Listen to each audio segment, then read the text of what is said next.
adalah kebijakan ekspansif, yang kedua adalah kebijakan kontraktif. Kebijakan ekspansif dilakukan pada saat ekonomi sedang lesu, dengan pertumbuhan rendah dan juga pengangguran yang tinggi. Kebijakan ekspansif di sini untuk meningkatkan pengeluaran, kemudian menurunkan tarif pajak, meningkatkan pasokan uang, dan menurunkan suku bunga. Contohnya adanya KUR dengan bunga rendah dari UMKM. Kemudian kebijakan kontraktif. Kebijakan kontraktif ini biasanya dilakukan untuk mengatasi inflasi yang tinggi akibat uang yang beredar terlalu tinggi. Tahapannya dan juga yang dilakukan pada saat kebijakan kontraktif adalah yang pertama, menurunkan pengeluaran, kemudian menurunkan belanja pemerintah, menaikkan tarif pajak, mengurangi jumlah uang yang beredar, dan menaikkan suku bunga. Contohnya PPHOP naik hingga 35% untuk penghasilan yang tinggi. Apa saja proses dalam penyusunan kebijakan fiskal? Adapun beberapa proses yang harus dilakukan ketika ingin menyusun kebijakan fiskal. Yang pertama, harus melakukan analisis situasi dan mengidentifikasi masalah.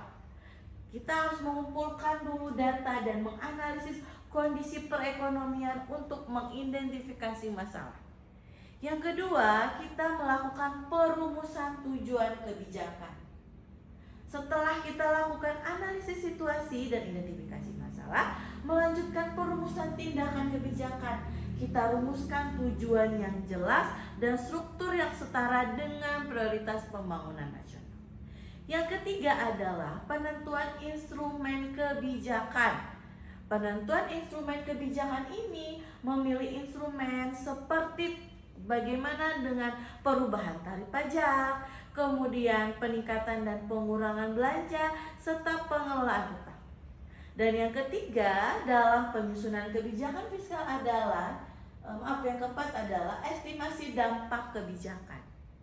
Estimasi dampak kebijakan ini menggunakan modal ekonomi mikro dan makro untuk memprediksi apa saja dampak terhadap pertumbuhan inflasi dan distribusi. Yang kelima adalah menyusunan peta jalan.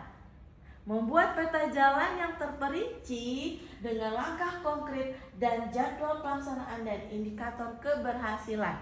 Dan yang terakhir adalah implementasi dan evaluasi.